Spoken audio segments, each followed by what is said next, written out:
Bago natin simulan ng kwento, please like and share the video at huwag na ding kalimutang mag-subscribe.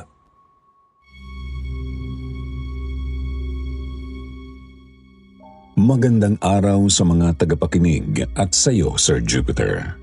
Itago niyo na lang ang pagkakakilanlan ko bilang Samuel.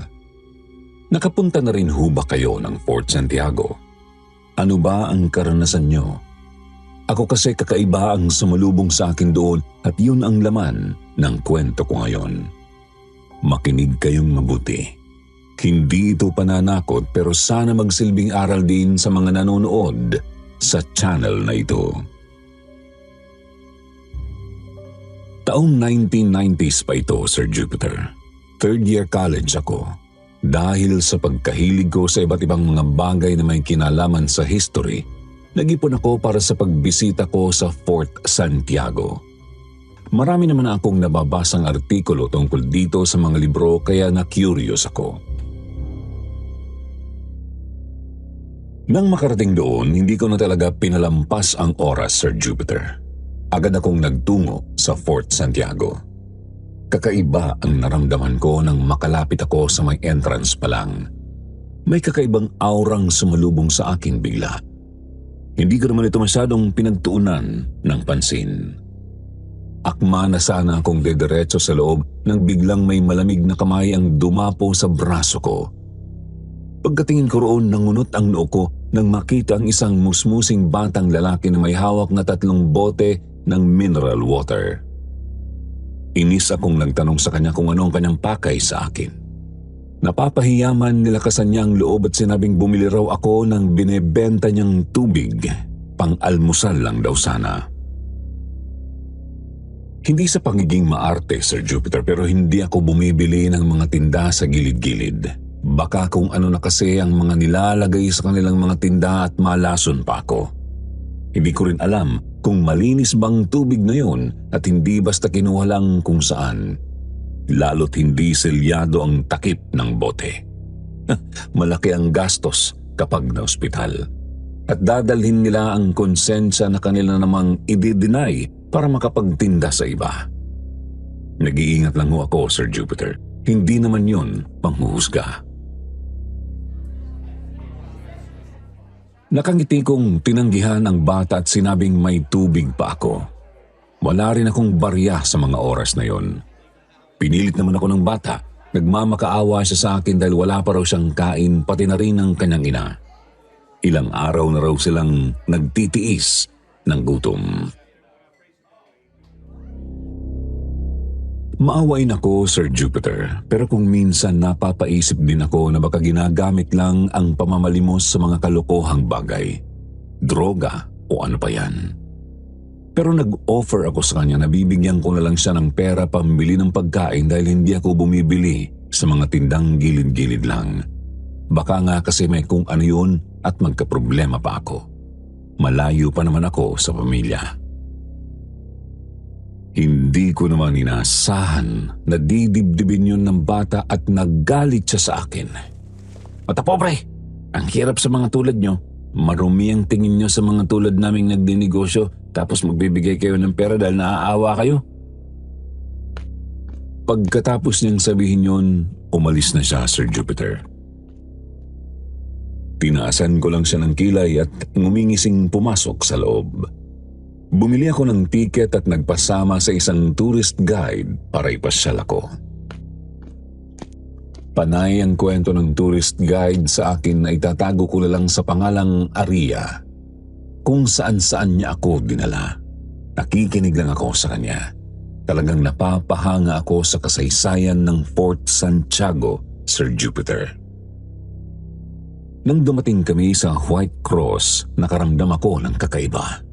Si Aria naman, bigla na lang huminto sa pagsasalita at nakatingin lang sa isang banda. Hinayaan ko lang din siya dahil baka may kung ano siyang nakita doon na binabasa lang. Sinabi ko sa kanyang hintayin ako sa parting yon dahil gusto kong tingnan ng malapitan ang puting cross. Hindi naman siya sumagot. Hinayaan ko na lang at dumiretso sa pakay kong puntahan. Natigilan nga lang ako, Sir Jupiter, nang may makita kong figura ng isang lalaking nakasuot ng coat. Natatakpan ng kanyang mukha ng sombrero. Nasa bandang puting krus siya, Sir Jupiter. Nakasandal sa may bandang likuran. Na-distract naman ako bigla nang tawagin ako ni Aria. Pagkalingon ko ulit sa lalaki, wala na siya doon. Tinanong ako ni Aria kung saan ako nagpunta dahil nawala raw ako bigla. Ilang minuto niya raw akong hinanap. Nanindig ang balahibo ko sa kanyang sinabi, Sir Jupiter. Kasama ko lang naman siya hanggang sa lugar na yon. Bigla naman siyang tumawa at nagbawi. Biro lang daw yun. Marami raw kasi talaga ang nagsasabing nakakaranas sila ng kakaiba sa White Cross dahil may ilang kaluluwang hindi pa rin matahimik sa lugar na yun magpahanggang ngayon. Huminga ako ng malalim at naunang lumabas habang nagpilit ng tawa. Ang totoo nun, Sir Jupiter, nakakaramdam na ako ng kaba, lalo pat nabahala ako doon sa lalaking nakita ko. Posible kayang isa nga siyang multo? Hanggang sa dumating kami sa dungeons, ito ang bahagi ng Fort Santiago na nasa may ilog. May parang pinto roon na pwedeng buksan upang makapasok ang tubig at lunurin ang mga preso. Doon mas lalong bumigat ang pakiramdam ko, Sir Jupiter. May narinig akong mga mahihinang iyak at mga yabag ng paa pero wala namang ibang tao roon, kundi kami lang. Sa paglapat ng tingin ko sa isang banda may nakita akong isang babae. Nakatayo siya sa may bandang gilid, nakasilip sa amin. Kaagad naman siyang nawala ng titigan ko ng maigi. Tinawag si Aria ng isang tourist guide na dumaan. Nagpaalam si Aria sa akin at nag-usap muna sila habang ako naman ay itinuon ng pansin sa babaeng nakita ko. Kumakabog ang dibdib ko, Sir Jupiter, pero pilit kong sinasabing wala naman siguro siyang intensyong makakasama sa akin. Dahan-dahan akong naglakad papunta sa kinaroroonan ng babae. Laking gulat ko nang makita ko siyang nakatayo sa may gilid. Napansin ko ang kanyang daladalang mga bote ng tubig. Nangunot ang noo ko at napatanong kaagad sa kanya kung bakit siya nagtatago. Nanghingi siya ng pasensya sa akin at sinabing wag raw akong magsusumbong sa kasama ko. Pumasok siya nang walang paalam at hindi rin nakapagbayad ng tiket dahil wala siyang pera. Kinakailangan niyang magtinda ng tubig para sa kanilang pang-almusal. Nanghingi siya sa akin ng pabor na bilhin ko ang isang tubig man lang sa kanya para sana raw ay makakain sila ng kanyang anak. Tumanggi ako, Sir Jupiter. Nakaramdam ako ng pagsusuka ng maisip ang tungkol sa kanilang pagsalin ng tubig sa balon at nilalagay sa mineral water. Sinabi ko sa kanyang mas mabuti kung umalis na lang siya at baka may makakita pa sa kanya. Marami namang tao sa labas at doon na lang siya dapat magtinda. Huwag nakakong mang-istorbo ng mga tao sa loob ng Fort Santiago. Mabigat ang kalooban niyang sumunod naman sa akin. Lumabas siya ng dungeons sa kabilang banda. Pagkuway lumapit sa akin si Aria, nagtaka siya kung sino raw ang kausap ko. Hindi ko naman na iyon natanggi dahil nahuli niya na akong may kausap.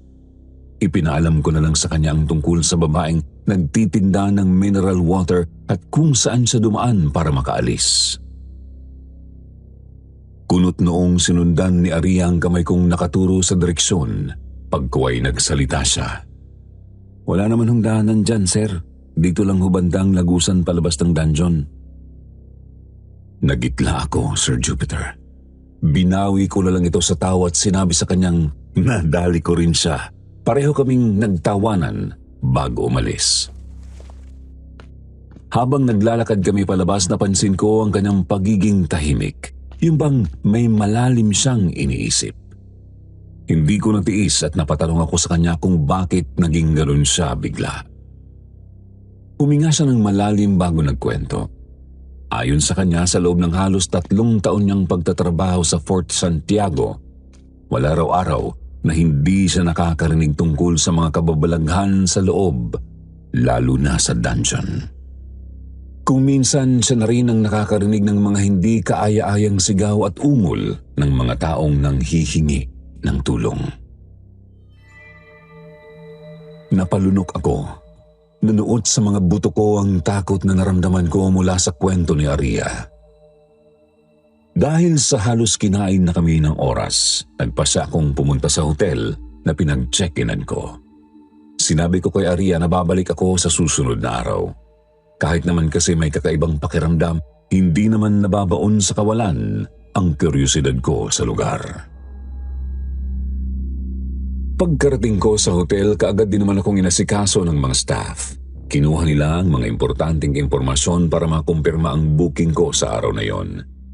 Nang makarating sa room, hindi ko na pinayagan ng hotel housekeeper na pumasok. Ako na mismo ang siyang nagdala ng ilang mga gamit ko sa loob para masiguro kung walang makukuhang kung ano. Dumiretso ako sa higaan. Pakiramdam ko hinigop ang lahat ng lakas ko, Sir Jupiter.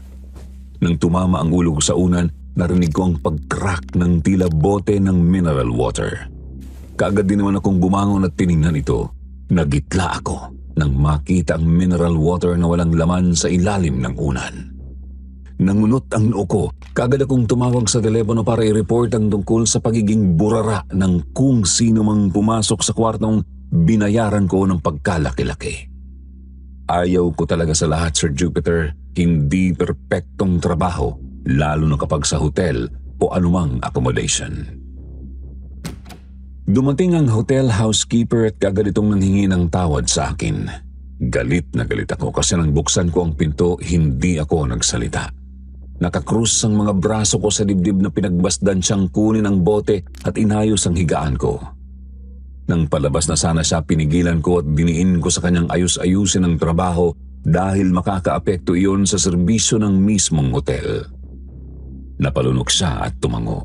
Pagkuway sinabi niyang nasisiguro niyang hindi yun sa kanila. Ibang-iba rin ang design ng mineral water ng hotel sa boteng walang laman na natagpuan sa kwarto. Hindi na ako nagsalita. Hinayaan ko na lang at inutusan siyang lumabas. Humiga na ako pagkatapos. Hindi ko na malayan na nakatulog ako. Nagising ako bandang 3:00 ng umaga. Bumangon ako at pumunta sa kusina para kumuha ng tubig. Pagkabukas ko ng ilaw, gumulat sa akin ang nakatayong bote ng tubig sa counter. Nangunot ang noo ko. Wala naman akong naaalalang may dinala akong kung ano sa loob ng hotel. Imposible ring makapasok ang housekeeper dahil maririnig ko naman kung may papasok. At nakalak din ang pinto. Maliban na lang siguro kung meron silang spare key. Huminga ako ng malalim at hindi na lang ito masyadong pinansin, Sir Jupiter. Kinuha ko ang tubig sa ref. Pagkatingin ko ulit sa counter, wala na ang bote. Nakaramdam ako bigla ng panlalamig. Napalunok ako. May pakiramdam akong kakaiba, Sir Jupiter. Hindi maganda. Subalit imbis na pakinggan ng takot sa loob-loob ko, mas pinili kong kumalma. Bigla namang nahagip ng mga mata ko ang anino ng isang bata sa may likod ng puting kurtina sa bintana. Kung minamalas nga naman, mukhang hindi talaga maganda ang hotel na pinasukan ko, Sir Jupiter. Nainis na ako sa puntong yon dahil pagod nga ako galing sa biyahe at dumiretso na rin sa Fort Santiago. Gusto ko lang talaga makapagpahinga na maayos. Bumaba ako ng higaan at nilapitan ng batang yon na nasa likod ng kurtina. Kitang-kita ko talaga siya. Pinipilit ang sariling hindi huminga at makagawa ng ingay. Nararamdaman ko ang kakaiba niyang aura, pero hindi ko naman yun inalintana. Natigilan ako nang makitang walang tao sa likod ng kurtinang iyon paghawi ko. Nangunot ang noo ko at napatingin sa bintana. Imposibleng basta-basta na lang siyang tumalon dahil sarado naman ang glass pane. Mapapansin naman kung magbubukas sa rayon. Isa pa, ang taas ng babagsakan niya kung sakali, Sir Jupiter. nanindig ang mga balahibo ko. Ibinaba ko ang kurtina at saka naman ako lumingon. Laking gulat ko nang makita ang isang batang butas ang mga mata at maputlang maputla ito. Natumba ako sa sahig dahil sa gulat at muntikang tumama ang ulo sa salamin ng bintana. Hindi ako makapagsalita, Sir Jupiter, kahit gustong-gusto ko nang sumigaw. Napapikit ako, tila ba hinihigop niya ang lakas na meron ako sa loob. Kabadong-kabado ako, Sir Jupiter. Yun ang unang pagkakataon na nakaranas ako ng ganoong hilakbot sa buhay ko. Hanggang sa bigla na lang akong napadilat. Luminga-linga ako. Walang sino man sa kwarto. Naisip kong baka guni-guni ko lang ang nakita. Siguro, naglakad lang ako habang tulog, subalit taranta pa rin akong bumangon at tinungo ang pinto. Sinubukan ko itong buksan pero madulas ang kamay ko at hindi ko magawang ipihit ang knob. Nagtaka naman ako kung bakit ganun. Wala naman akong hinawakang makakapagpadulas doon. Binalot ako ng inis at galit. Pinukpok ko ang pinto. Nagbabaka sakaling may makarinig sa akin pero bigo ako. Hindi ko namalayan ang pagtulo ng mga luha ko habang pilit na binubuksan ang pinto. Nararamdaman ko ang kanyang presensya kahit wala namang ibang tao doon sa kwarto. Mas lalo akong nagulantang nang makita ang walang lamang bote ng tubig na nakatayo sa kama ko. Parehong-pareho ito sa nakita ko sa ilalim ng unan at doon sa counter. Pakiramdam ko pinaglalaroan ako ng mga taga-hotel. Kinakailangan ko talagang mai-report ito sa management.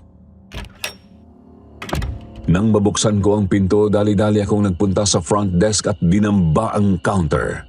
Nagulat ang babaeng nandoon sa ginawa ko.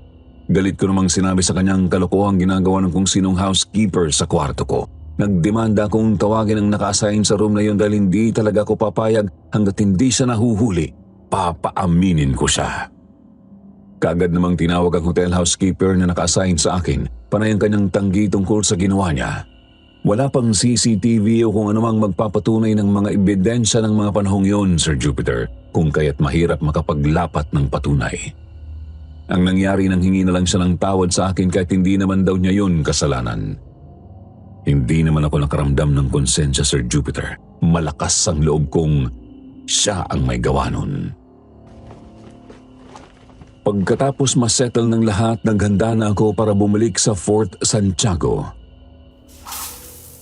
Habang naliligo ako, napansin kong unti-unting tumataas ang temperatura ng tubig sa shower.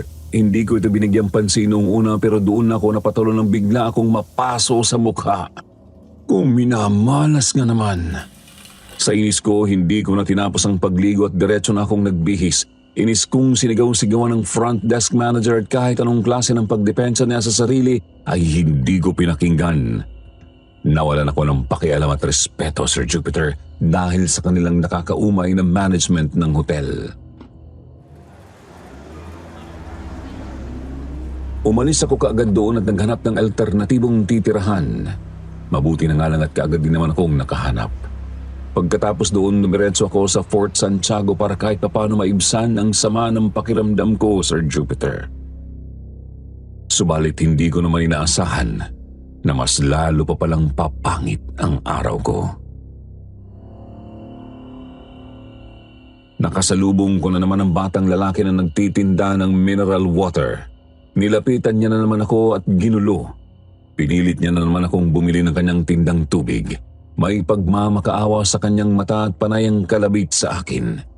Dahil nga sira na talaga ang araw ko sa mga oras na yon, sa kanya ko na ibulyaw ang lahat. Sinigawan ko siya. Sabi ko naman sa iyo hindi ako bumibili ng mga ganyang klaseng tinda, di ba? Hindi ka ba nakakaintindi sa sinabi ko? Hindi ako bumibili ng mga ganyang paninda dahil baka maging kritikal ang buhay ko. Naiintindihan mo ba yun? Nagulat siya sa inakto ko. Pero imbis na matakot, biglang nag-iba ang kanyang aura, Sir Jupiter. Nanlisik ang kanyang mga mata at mahigpit niyang hinawakan ang braso ko. Nanginginig ang kanyang katawan habang sinasabi niya ang mga katagang pagsisisihan ko ang lahat ng ginawa ko sa kanya at hindi lang isang dilubyong mapanganib ang aantayin ko. Mas malala pa raw doon. Kinunutan ko siya ng noo saka ko malakas na hinila ang braso ko mula sa pagkakahawak niya. Nagmadali akong pumasok. Lumingon ako sa kanya na isa pang beses pero hindi pa rin nawala ang kanyang nanlilisik na mata. Kumikibot-kibot pa ang labi na animoy may binibigkas na sumpa. Hindi ko maiwasan ang kilabutan dahil doon pero pinilit ko naman iwakli ito sa isip ko. Nang makakuha na ng tiket, nilapitan ako ni Aria. Nakangiti niya akong binati pero hindi ko nagawang makangiti ng ayos sa kanya dahil sa daming nangyari, Sir Jupiter. Napansin niya naman ito. Tinanong niya sa akin kung may nangyari bang masama dahil sa aurang nararamdaman niya sa akin. Huminga ako ng malalim bago nagkwento sa kanya tungkol sa pangyayari. Habang naglalakad kami papasok ng iba't ibang bahagi ng Fort Santiago, nalalayo na rin kami sa layuning mangalap ng kaalaman tungkol sa mga bagay-bagay doon dahil sa kwento ko. Pero bigla naman itong naputol nang may mahagilap ang mga mata ko. Ang babaeng nagtitinda ng mineral water na nakatago sa may gilid ng sirang pader. Sinabihan ko naman kaagad si Aria tungkol sa napansin ko. Nangunot ang kanyang noo at sinabing imposible raw yun dahil hindi nakakapasok ang mga nagtitinda ng tubig sa loob. Pinagbabawalan kasi. Pero meron siyang kilalang posibleng tinutukoy ko. Ang babaeng noon ay laging nakatambay sa labas ng Fort Santiago. Yun nga lang, matagal na siyang patay. Nasagasaan daw ito kasama ng kanyang 7 taong gulang na anak. Hindi pumasok sa isip ko sa mga puntong yun ang kung anumang posibleng paliwanag. Diniinan ko kay Aria na may babae talaga akong nakita sa may bandang yun. Nilapitan naman ito namin ngunit bigo talaga kaming makita siya. Pero may naamoy akong parang naaagnas na bangkay. Nagpalingalinga ako pero wala naman akong nakita doon. Tinanong ko na naman si Aria kung meron ba siyang naaamoy na kakaiba pero aniya wag na lang daw akong maingay hanggang sa makalabas kami. Kadalasan daw kasi, Sir Jupiter, ang mga naaamoy doon ay posibleng related sa mga namayapa na. Ayokong takutin ang sarili ko kaya naman hinayaan ko lang din yun. Naghiwalay kami saglit ni Aria dahil may pinuntahan akong gusto kong ako lang ang siyang mag-iikot. Malayo-layo na siya sa entrance at may pagkapasikot-sikot ang daan, Sir Jupiter. Malamig ang presensya at medyo makulimlim din. Nakakaramdam ako ng may nakamasid sa akin. Kung minsan may naririnig din akong mga mahihinang bulong pero patuloy lang din ako sa gusto kong gawin. Sabi ko nga, Sir Jupiter, hindi naman ako ganun kamatatakutin. Pilit ko itong iwinaklis sa isip para hindi ako mataranta. Napahinto ako nang biglang may babaeng dumaan sa harap ko. Sinundan ko naman siya ng tingin, Sir Jupiter. Lumiko siya sa isang banda at kaagad ko namang sinundan. Nangunot ang noo ko nang mapansing wala na siya. Hindi naman siya posibleng makaalis na lang dahil walang pwedeng daanan doon. Pagkalingon ko, laking gulat ko nang makita si Aria, muntikan pa akong mapamura sa mukha niya. Natawa lang siya sa kasinabing kinakailangan na naming bumalik. Kahit papano, nakalimutan ko ang tungkol sa pangyayari sa araw na yon, Sir Jupiter. Umuwi ako sa hotel na nilipatan ko at nagpahinga. Nagising na lang ako di kalaunan nang maramdaman ang malamig na pumapatak-patak sa mukha ko. Pinahid ko ito pero ganun pa rin. Pagkamulat ko ng mata, sumalubong sa akin ang madilim na kwarto. Hindi ko pala nabuksan ang bintana at ang lamp. Bumangon ako at dumiretso sa kinaroroonan ng ilaw. Pagka-switch ko, walang ilaw na bumukas. Mukhang brown out. Nagdesisyon naman akong kumuha na lang ng tubig sa ref. Nangunot ang noo ko nang makitang may ilaw naman sa loob. Hinayaan ko na lang din. Ayokong mag-isip na naman ng kung ano. Inilapag ko na lang muna ang baso sa may counter. Napansin ko naman ang isang bote ng mineral water doon. Sa pagkakaalam ko, wala talaga akong biniling tubig sa labas dahil hindi naman ako nauhaw. Lumapit ako ulit sa switch ng ilaw at sinubukan itong buksan. Huminga ako ng malalim nang magliwanag ang buong kwarto. Subalit nagitla ako nang makitang ang kaninang water bottle na nasa ibabaw ng mesa ay nasa higaan ko na.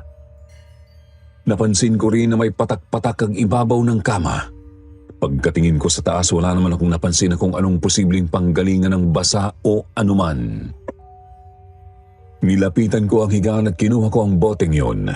Binuksan ko ang bintana sakay tinapon ang hawak. Matutulog na sana ako nang biglang lumipad ang boteng yon pabalik sa kwarto.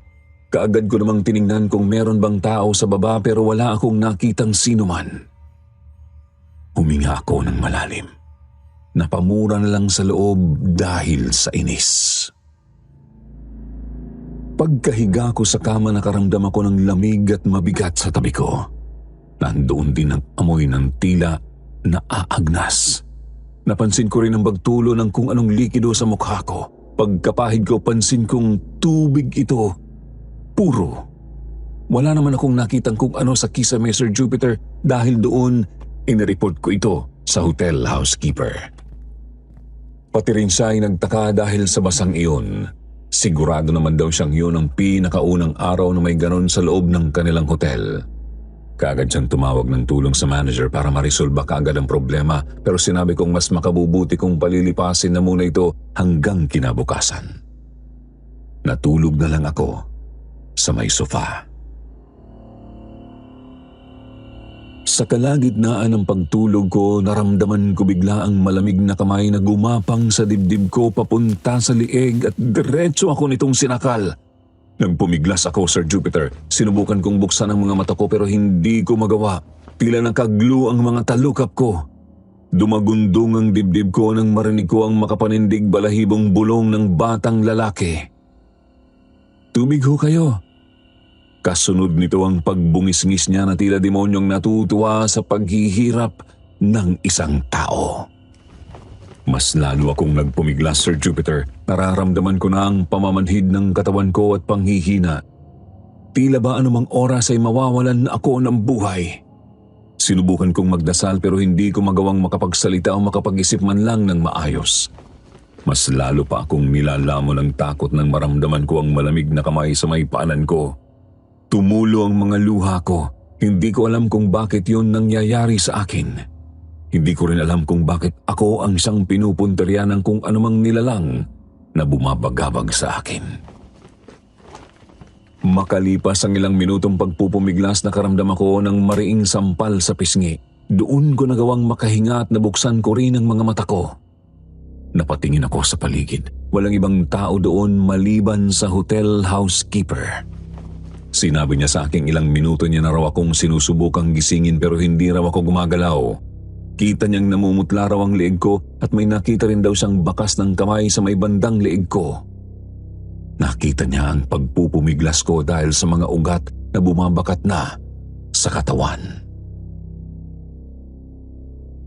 Huminga ako ng malalim. Panaginip lang pala ang lahat ng iyon. Pero dito na nagsimulang umusbong ang mga katanungan ko tungkol sa batang nagtitinda ng tubig. Siya kaya yung nakita ko? Siya rin kaya ang nanakot sa akin? May kinalaman ba ako sa pagkamatay niya? Sila kaya ang tinutukoy ni Aria na matagal nang patay? Nanindig bigla ang mga balahibo ko, Sir Jupiter, nang pumasok yon sa isip ko. Tila ba binulungan ako ng sarili ko sa katanungan na yon. Kinakailangan kong malaman ang tungkol sa bagay na yon, kaya naman nagmadali akong naligo at bumalik ulit sa Fort Santiago. Kaagad kong hinanap ang batang nagtitinda ng tubig. Meron naman akong nakitang isang batang lalaki na nakaupo hindi kalayuan. May dala-dala siyang case ng bottled water kaya nilapitan ko. Nagbabaka sakaling ito nga ang hinahanap ko. Subalit hindi. Naghanap pa ako ng kung sinong nagtitinda pero wala na akong nakita. Bigo akong bumalik sa Fort Santiago building at pumasok. Mabuti na lang at sinalubong ako ni Aria. Kinausap ko siya tungkol doon. Huminga siya ng malalim at sinabing wala siyang karapatang magsalita tungkol sa mag-inang yun. Posible raw kasing mas lalo akong distorbohin ng mga ito kung manghihimasok pa ako tungkol sa totoong nangyari sa kanila. Medyo nalito ako sa kanyang sinabi, Sir Jupiter.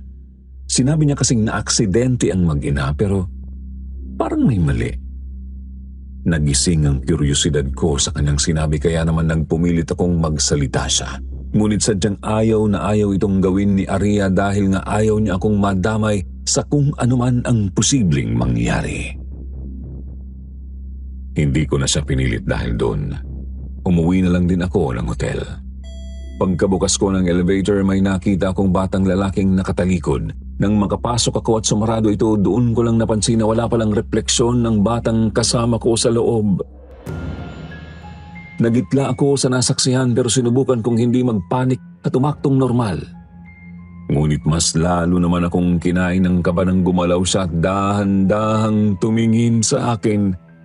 Napasinghap ako, Sir Jupiter, nang makitang butas ang kanyang mga mata.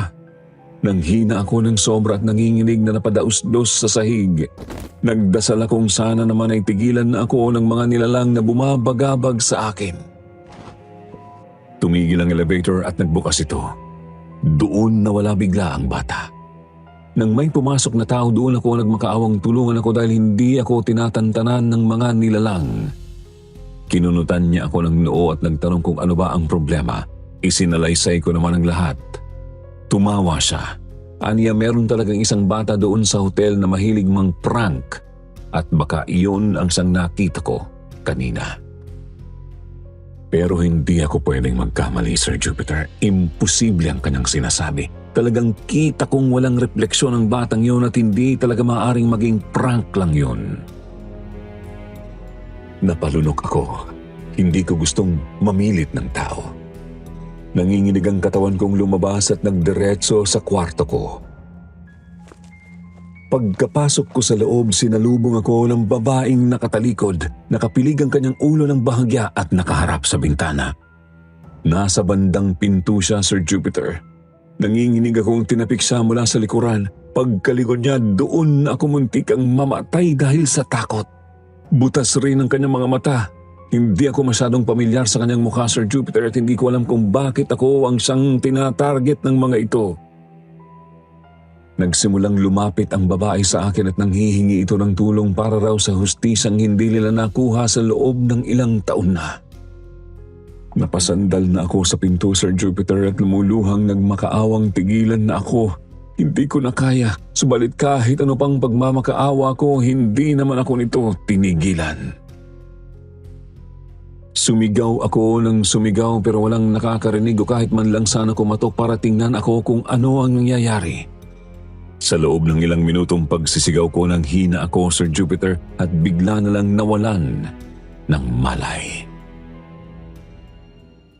Nakita ko ang sarili na nasa loob ng isang lugar na hindi ako pamilyar.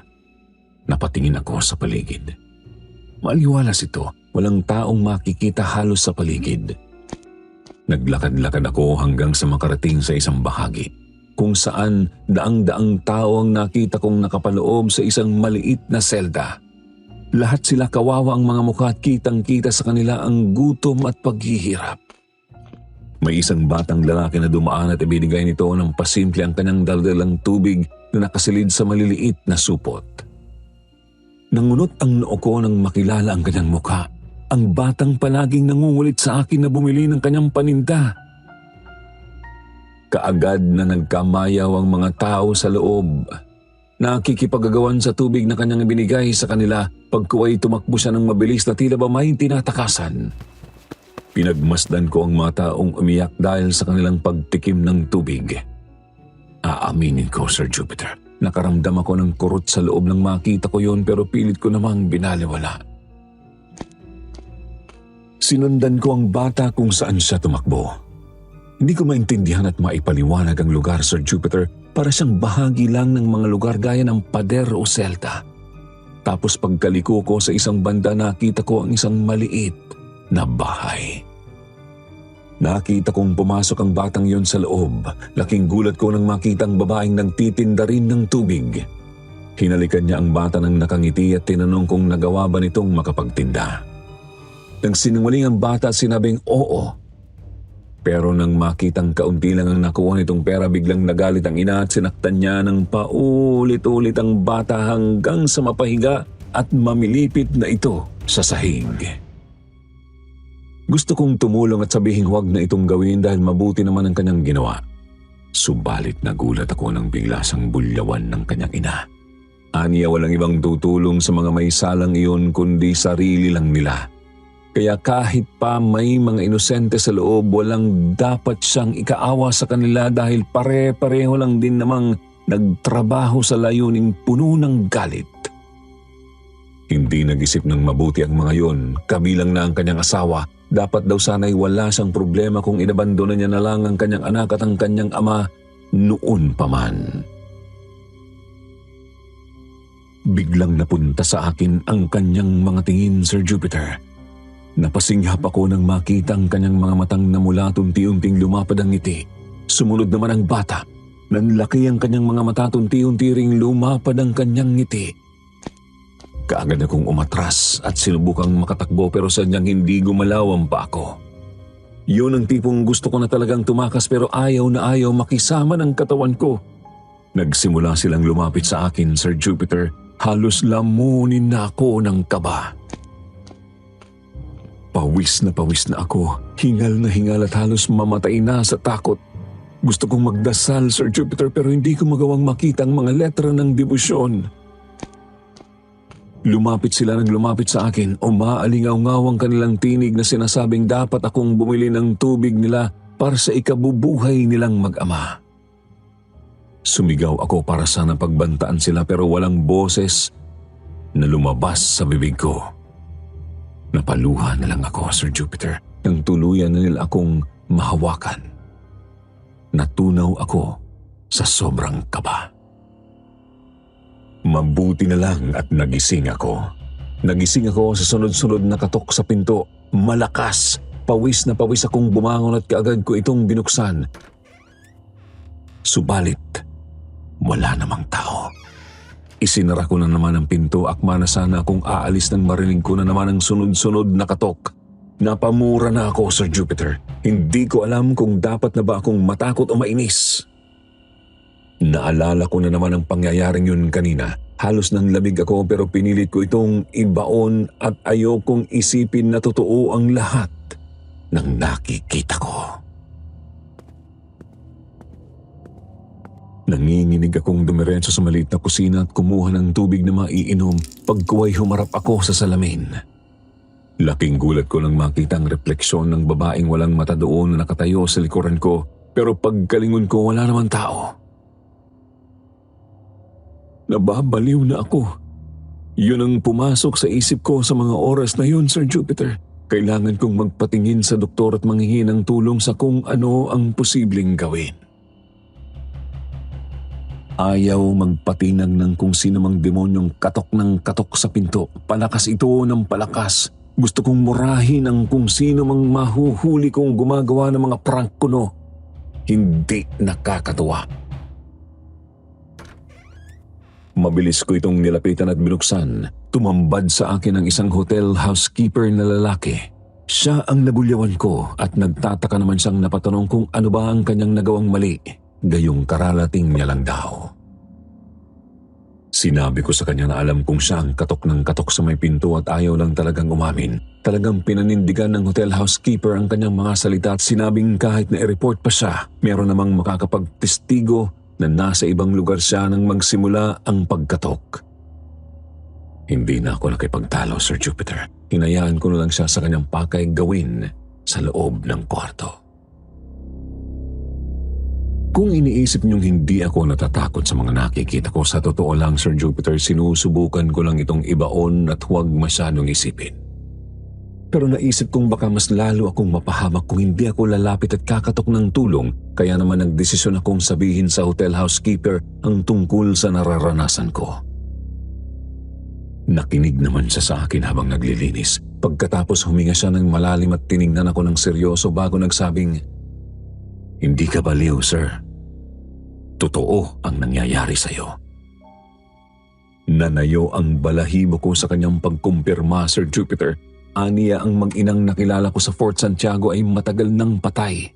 3 taon. Nasagasaan sila at tinakbuhan lang ng irresponsableng driver. Ang napapanaginipan ko naman ay ang ina ng babae. talagang nasa lahi nila ang magtinda ng tubig noon pa man at ipinasa-pasa na lang. Ang batang lalaki sa panaginip ko ay ang kuya ng babae. Pare-parehong hindi raw matahimik ang mga kaluluwa nito dahil sa nangyari sa kanilang buhay. Puro kasi kabulastugan at walang hustisya. Wala ring nakakaalam kung nasaan na ngayon ang panganay na lalaking nasa panaginip ko. Walang nag-claim sa katawan ng mag-ina kung kaya't itinapon na lang ang mga ito sa ilog ng mga otoridad.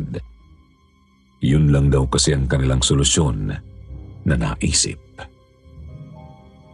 Kung bakit daw panay ang pangdidistorbo ng dalawa sa akin ay dahil sa ipinakita kong ugali.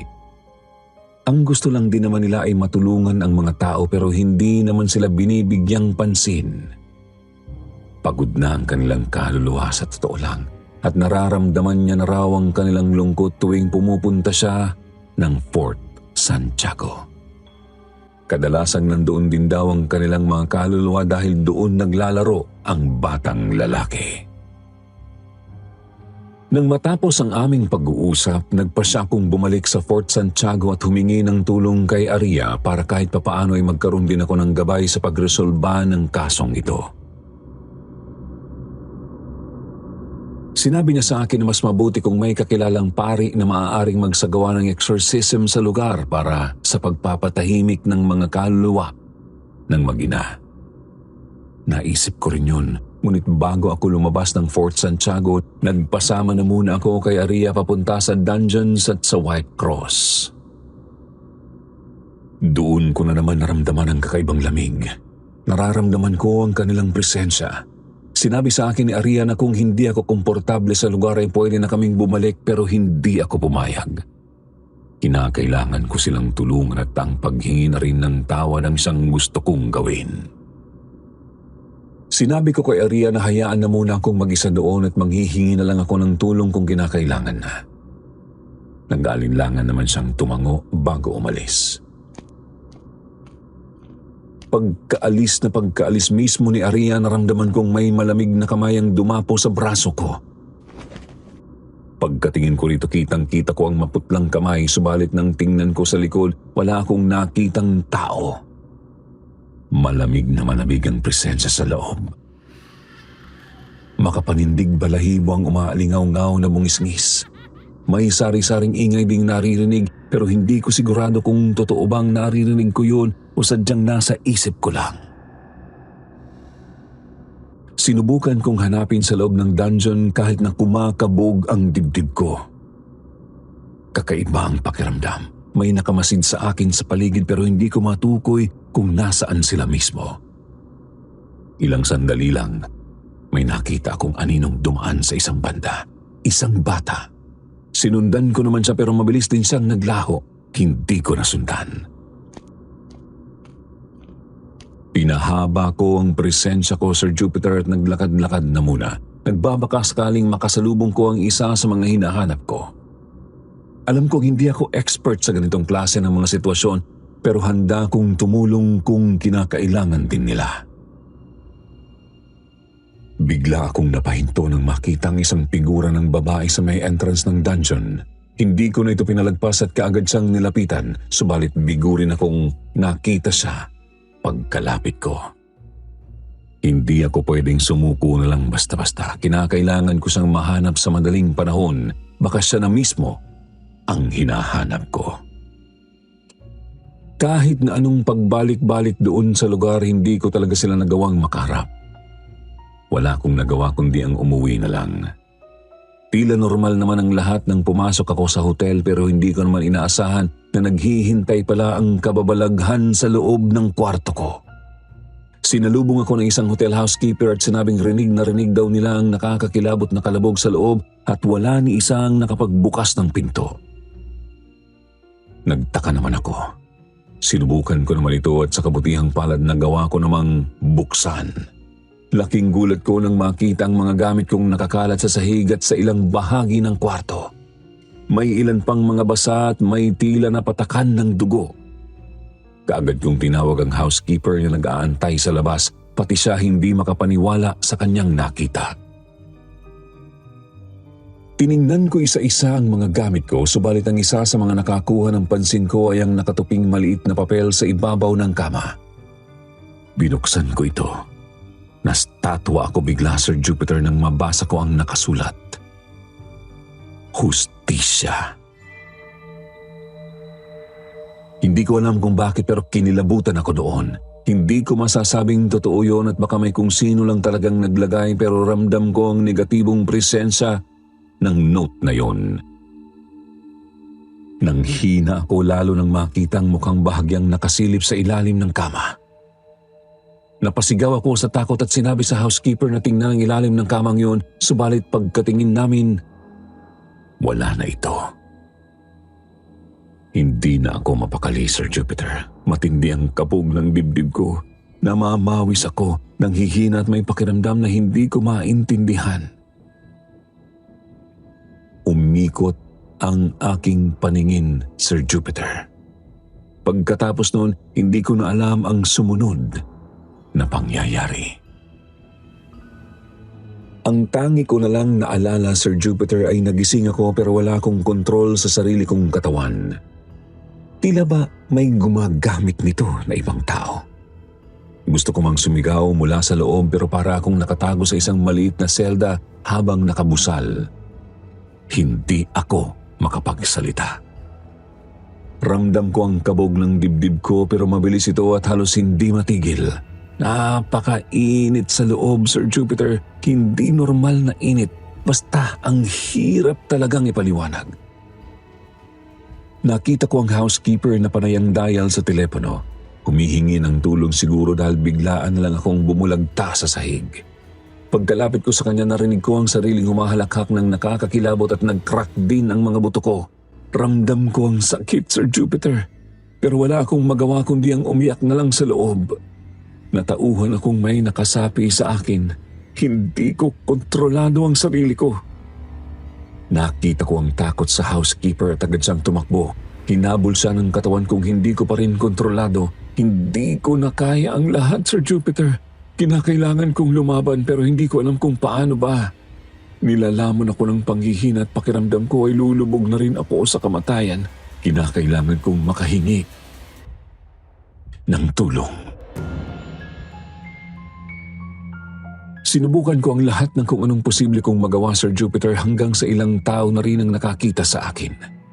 Agad silang tumatakbo o pumapasok sa kani-kanilang mga kwarto. Ako naman ay tuloy-tuloy lang sa paglalakad habang sumisigaw at nagwawala.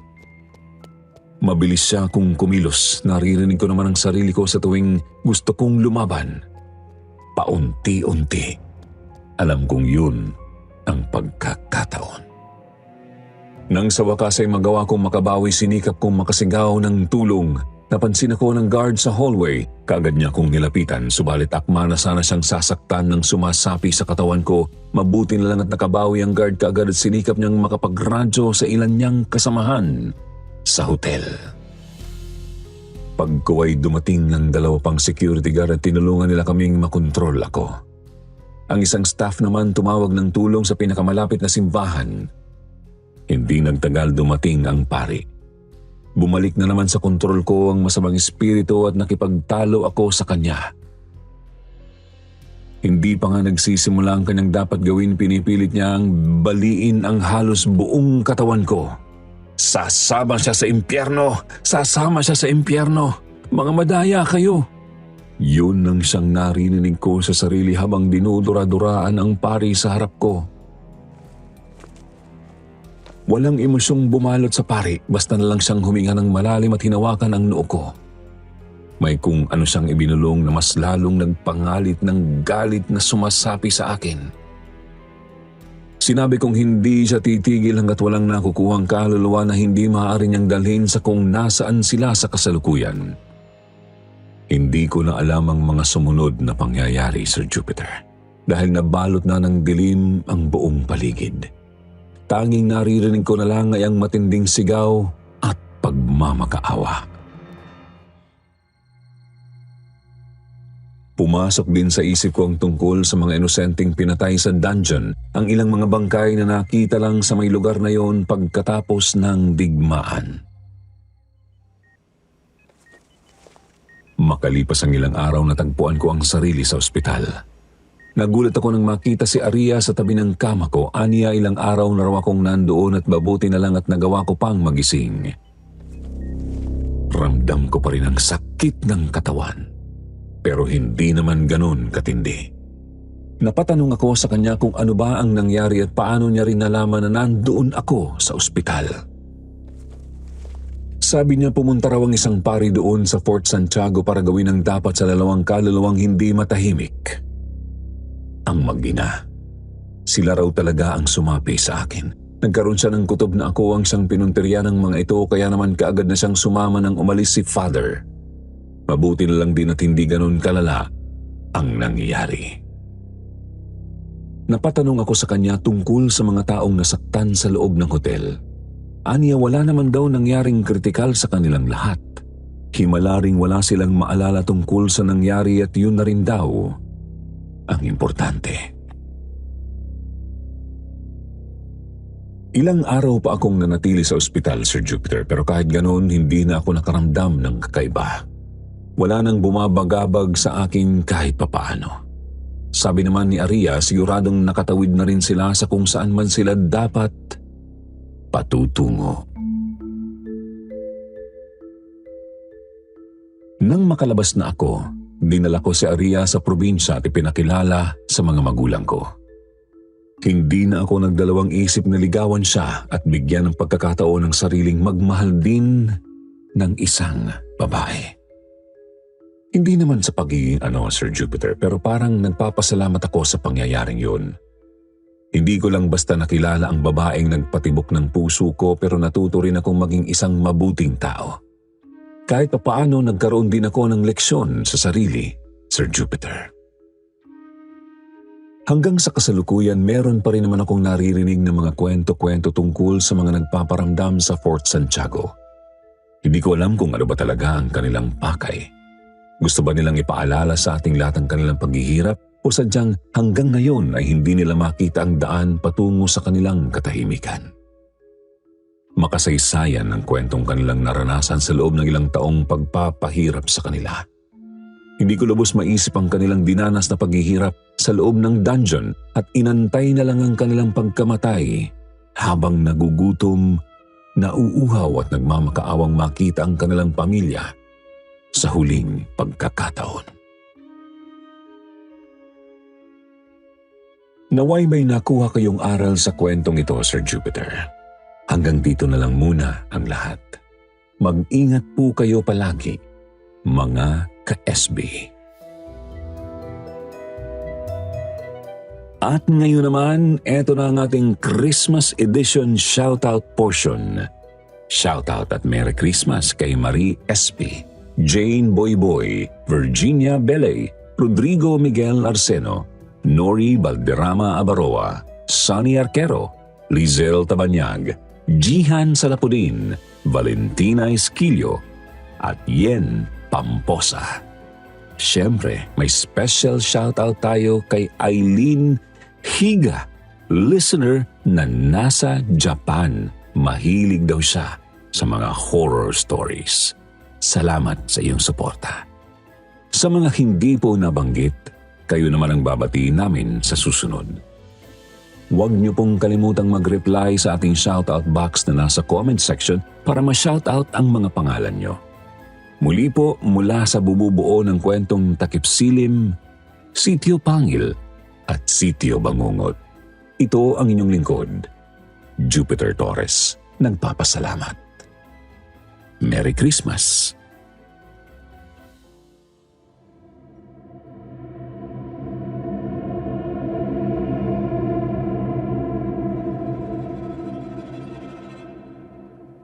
Mahiyaing Multo.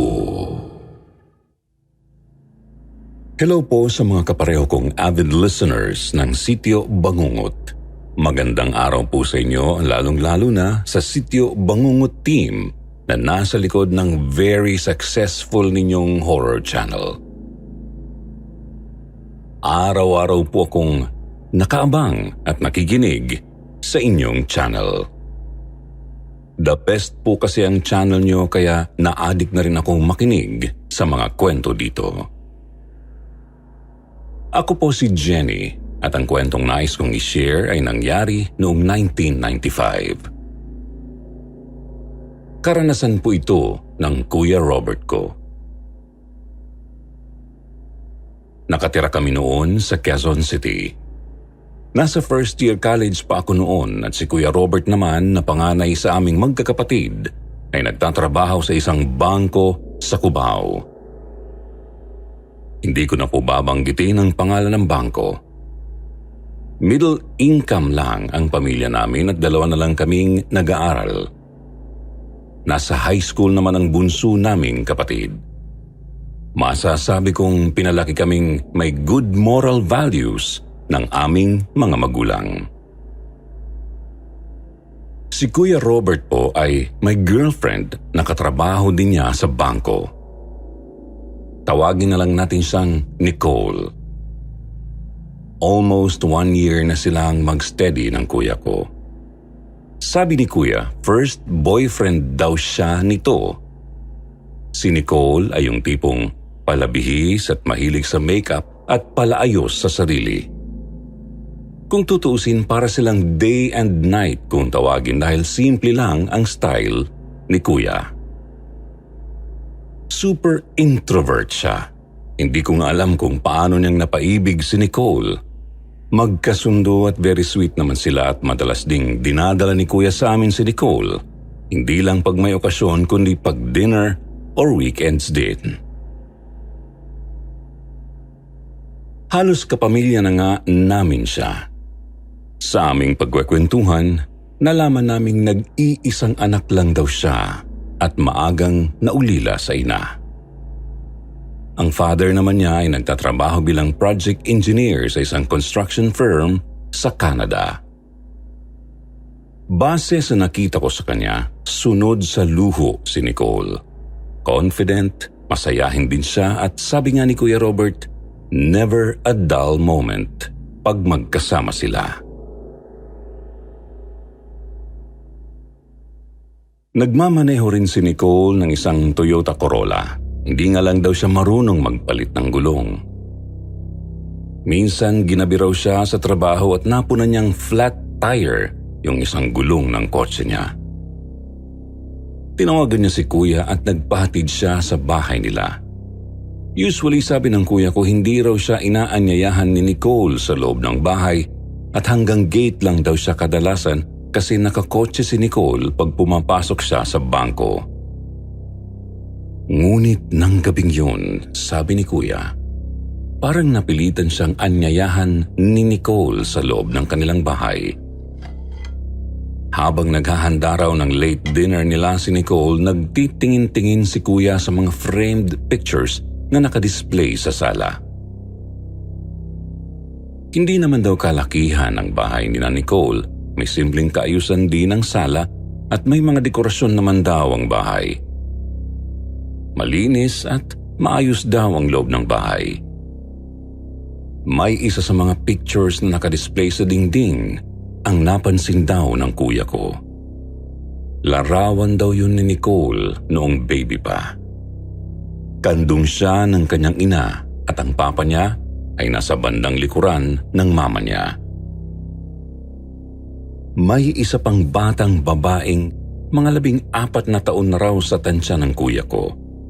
Nasa tabi raw yun ng papa ni Nicole.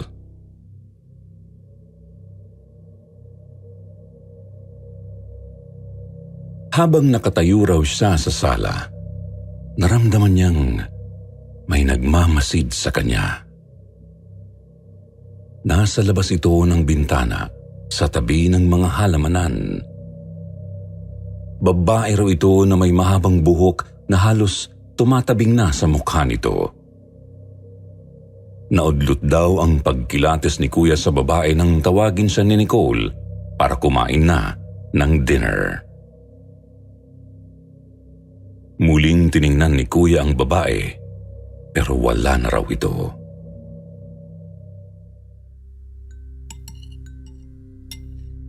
Habang sila ay kumakain, naitanong ni Kuya Robert kung sino yung batang babae sa family picture na nasa sala. Natigilan daw si Nicole at sinabi nitong pinsan daw niya yun na nagbabakasyon lang noon sa kanila. Pagkatapos daw na sumagot ni Nicole sa kanya, kaagad daw iniba nito ang kanilang topic. Kaya hindi na raw binanggit ni Kuya ang nakita niyang babae sa labas ng bintana. Baka raw kasi akalain ni Nicole na tinatakot lang siya ng kuya ko.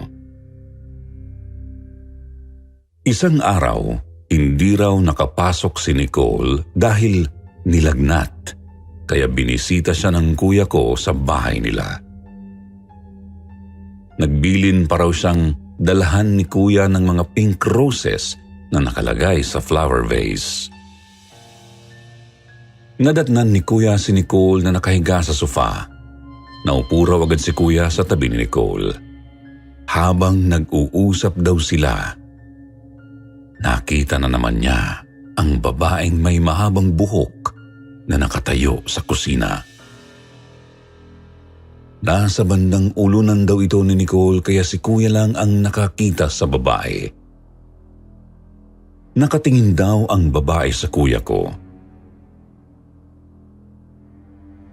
Sa tansya raw ni kuya mga 25 feet ang layo ng babae sa sofa na kinauupuan nila ni Nicole.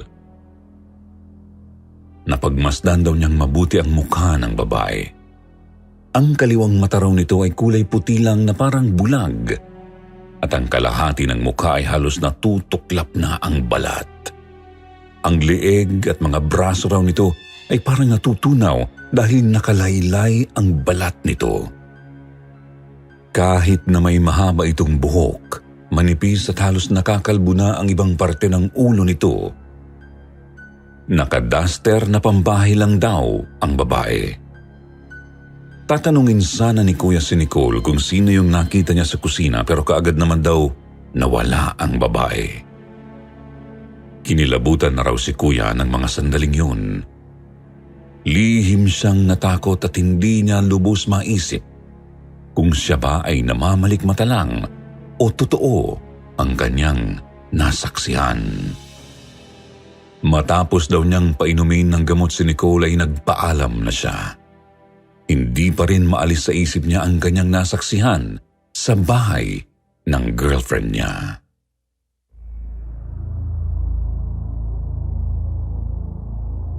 Nang gumaling na si Nicole at bumalik na raw ito sa trabaho, hindi na mapigilang tanungin ni Kuya ang girlfriend niya tungkol sa nakikitang babae. Ayaw man niyang takutin ang nobya, gusto lang niyang bigyan ito ng babala. Pero pinagsabihan lang daw siya ni Nicole na dahil yun sa kahiligan niyang manood ng mga horror movies kaya very imaginative raw si Kuya. Imagination lang daw ni Kuya ang nakita niya. Pero ang sabi ng kuya ko, ilang beses pang nagpakita sa kanya ang babaeng yun. Kung hindi raw ito naglalakad sa bakuran, nakaupo ito sa carport ng bahay. Minsan ay sa kusina naman daw nakatayo. Pero kaagad daw itong umaalis. Hindi lang sa gabi ito nagpapakita, kundi kahit na daytime. Imbis na matakot, mas lalong naging palaisipan ang mahiwagang babaeng iyon sa kuya ko.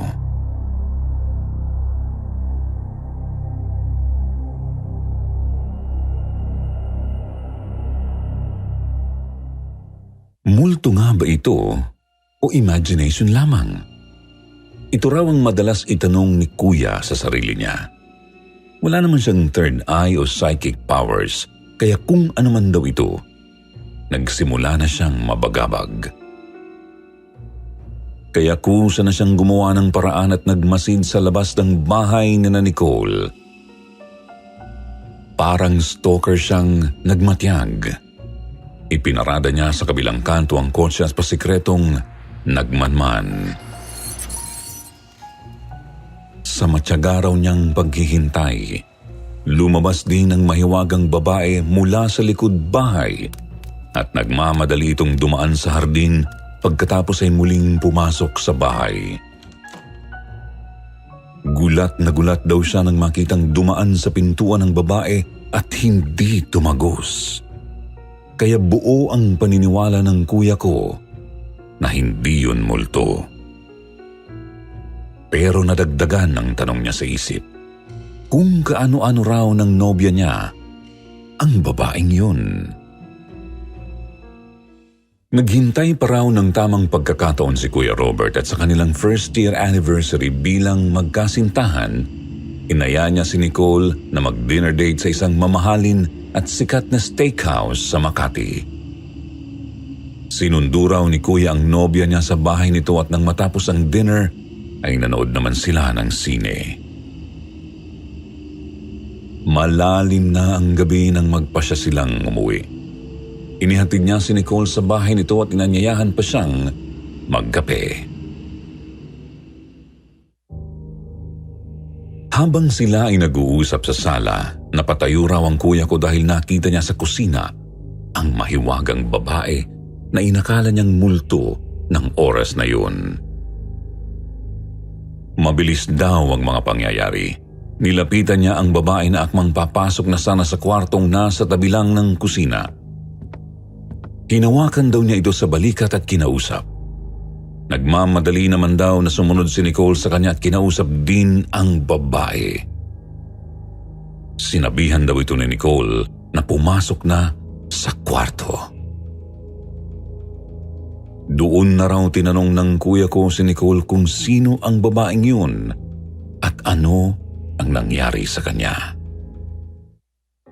Nung una ay parang ayaw pa raw magkwento ni Nicole sa kanya pero napilitan na ring sabihin ang lahat. Mahigit 2 taon pa lang daw siya noon nang maulila sa ina. Namatay ang mama niya sa car accident. Ang babaeng kasama niya sa bahay ay ang kanyang Ate Del. Anak siya sa pagkadalaga ng kanilang ina, kaya malaki ang kanilang age gap na halos 14 years. Nang mamatay raw ang kanilang ina, si Ate Del na niya ang tumayo niyang ina. Dahil bata pa raw nang maulila si Ate Del, wala itong sapat na karanasan sa pagluluto. Minsan daw nang nasa trabaho ang papa nila, nagluluto ng fried chicken ang Ate Del niya. Nalingat lang daw ito ng kaunti. Habang naglalaro daw si Nicole sa kusina, natabig niya ang frying pan na may kumukulong mantika. Bubuhatin daw sana ni Ate Del palayo sa stove si Nicole. Pero bumuhos na ang kumukulong mantika sa kanyang ate na ikinalapnos ng mukha nito at iba pang bahagi ng katawan. Nakuha pa raw nitong maitulak si Nicole palayo para hindi matapunan ng kumukulong mantika.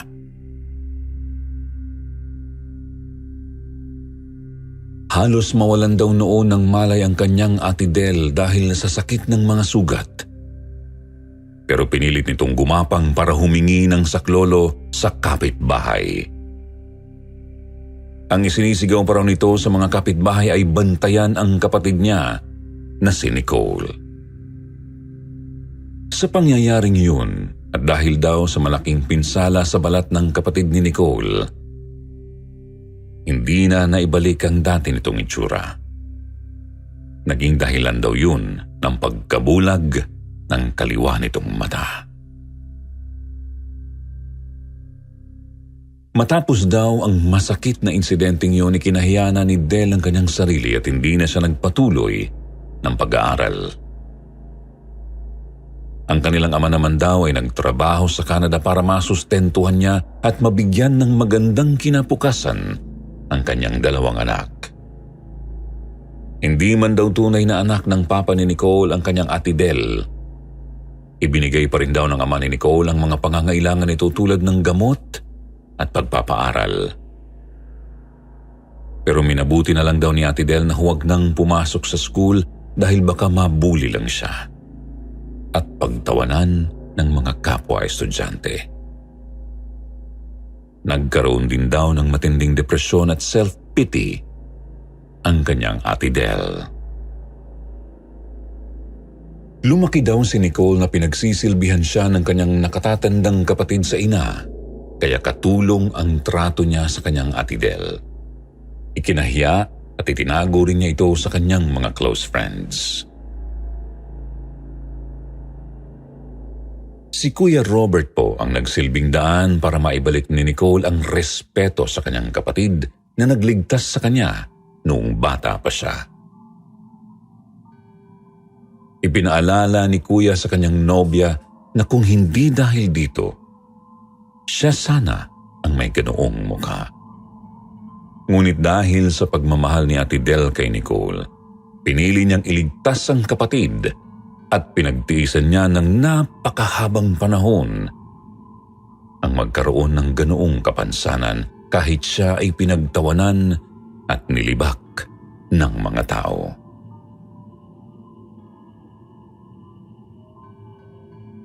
Sinabihan ni Kuya ang nobya niya na hindi pa huli ang lahat. May panahon pa para magbago si Nicole at ipakita niya sa kanyang ate ang kanyang pasasalamat sa mga kabutihang ibinigay nito sa kanya. Sapat na ang mga pagmumulat ni Kuya sa kanya para mabuksan ang isipan ni Nicole. Humingi siya ng kapatawaran sa kanyang ate at agad naman itong ibinigay sa kanya. Nagkatuluyan din po sina Kuya Robert at Nicole. May dalawa na silang anak na parehong inalagaan ni Ate Del. Sa kanyang pagtanda, naging masakitin na siya.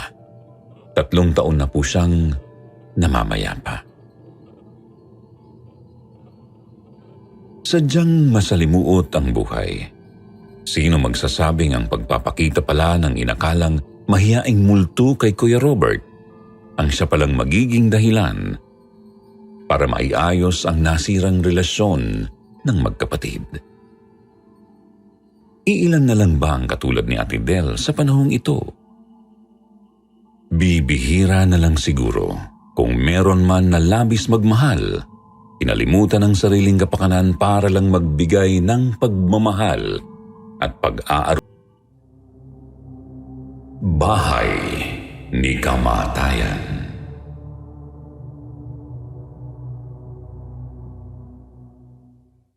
Magandang gabi po sa lahat ng nakikinig ng Sityo Bangungot. Isa po akong tahimik na tagapakinig ng inyong channel. Tawagin niyo na lang po akong Joy. Gusto ko pong ibahagi ang aking karanasan na hindi ko malilimutan. Nangyari po ito sa South Korea taong 2008. Ako po ay nakapag-asawa ng Koreano. Hindi maganda ang relasyon ko sa aking biyenan na babae dahil ayaw niya sa akin. Sa tagal ng pakikisama ko sa kanya, ang hindi ko po talaga matiis ay ang mga hindi magandang salita na ibinabato niya sa mga Pilipino. Ang mga Pilipino daw ay mga dukha. Grabe po siyang makainsulto sa akin dahil isa akong Pinay. Kaya naman dumating ang araw na hindi ko na talaga matiis.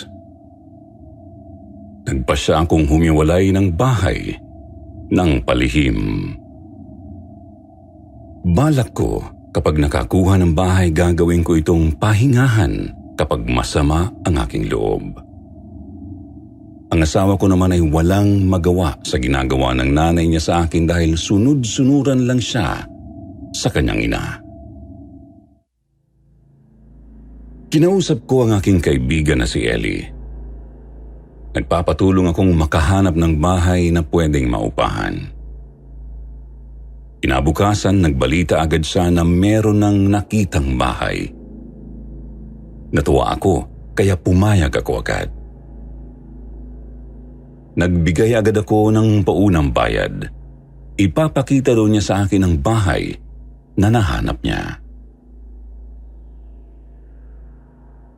Kinabukasan, ibinigay niya sa akin ang address at umpisahan ko na raw itong linisin. Isa po akong teacher at nagtuturo sa mga batang Korean ng wikang English. Kaya nagmadali akong makauwi para madaanan na ang bahay na sinasabi ni Ellie. Malapit sa kalsada ang bahay at meron itong gate na maliit at luma na. Pinasok ko ang bahay at tiningnan. Okay naman po. Nagustuhan ko ang bahay. Nang makita ko na ito, umalis din ako agad dahil baka maiwan ako ng bus. Sa susunod na araw ko na lang lilinisin.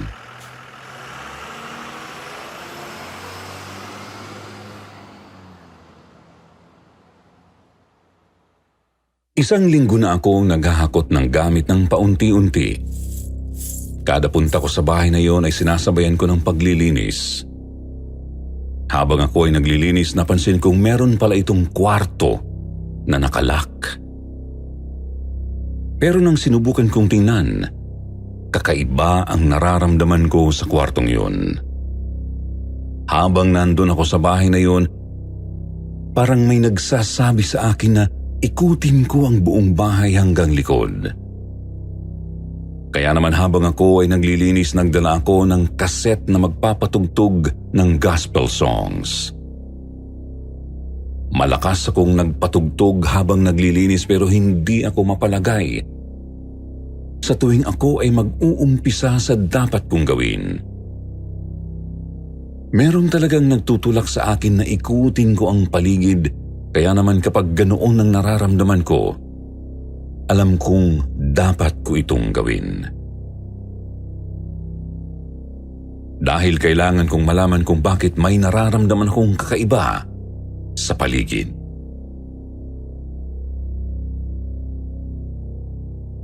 Dali-dali akong lumabas bang nag-iisip kung ano pa ang kulang na gamit na kailangan kong dalhin doon, ay nakatulog ako dahil sa pagod. Nanaginip ako. Nasa isang madilim na lugar daw ako na parang may usok. Nagpalinga-linga ako sa paligid. Matapos ang ilang sandali ay may nakita akong isang grupo. Parang batalyon sa dami. Itsurang tao sila kung titingnan sa malayo. Pero habang papalapit sila sa akin ay nakita kong mga kulay itim sila at hindi mabilang sa dami. Pulo-pulutong sila. Ang mga mata nila ay kulay pula at kitang-kita ito sa dilim ng paligid. Nasa gitna nila ang sa tingin ko'y si kamatayan base sa pakiramdam ko sa kanyang aura. Mabilis silang papalapit sa akin.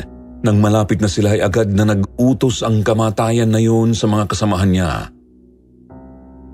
Pinahahawakan niya ako. Kaagad naman akong hinawakan ng mga kasama niya. Hindi ako makawala sa pagkakahawak nila. Lumapit ang pinakapinuno nila sa akin. Galit na galit akong sinakal at sinabihan akong kung ayaw ko raw ng gulo, umalis na raw ako sa bahay na uupahan ko.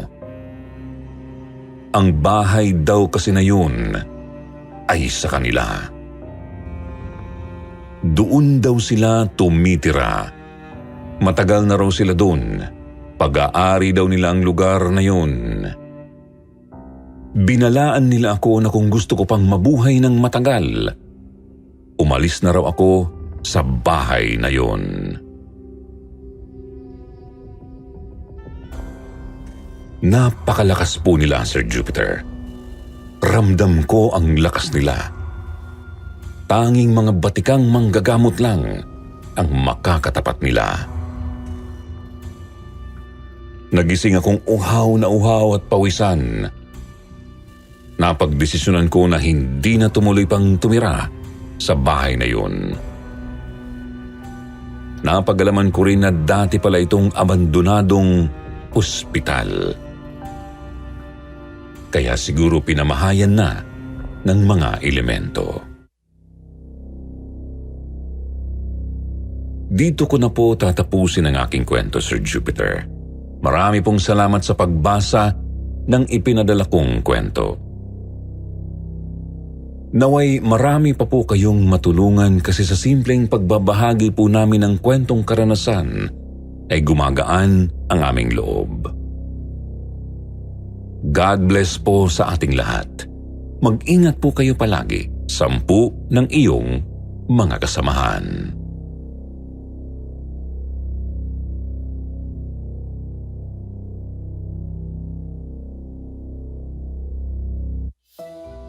At ngayon naman, eto na ang inyong shoutout portion.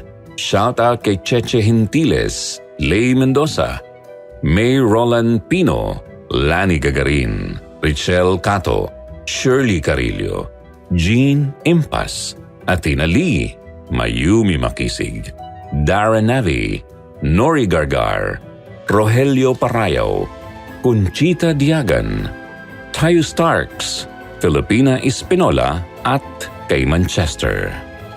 Narito naman ang ilang mga magagandang comment mula kay Dara Navi at Conchita Diagan. Sabi ni Dara, shoutout daw sa kanyang kapatid na si Jeka na palaging nakikinig papasok at pauwi galing trabaho, na nahikayat ko ng makinig sa ating paboritong channel, ang Sityo Bangungot at ang kwentong Takip Silim. Gayon din daw sa kanyang anak na si Doreen at sa mahal nilang Mama Rena. Maraming salamat po at God bless sa ating lahat mula kay Dara ng Dubai, UAE. Sabi naman ni Conchita Diagan, wow, Sityo Bangungot, the best talaga kayo. Gustong-gusto ko yung mga kwentong pinapakinggan ko gabi-gabi. God bless po sa inyong lahat. Sa mga hindi po nabanggit, sa susunod na lang po ha. At huwag niyo pong kalimutang mag-reply sa ating shoutout box na nasa comment section para ma-shoutout ang inyong mga pangalan. Muli po mula sa bumubuo ng Sityo Bangungot, ito po ang inyong lingkod, Jupiter. Nagpapasalamat.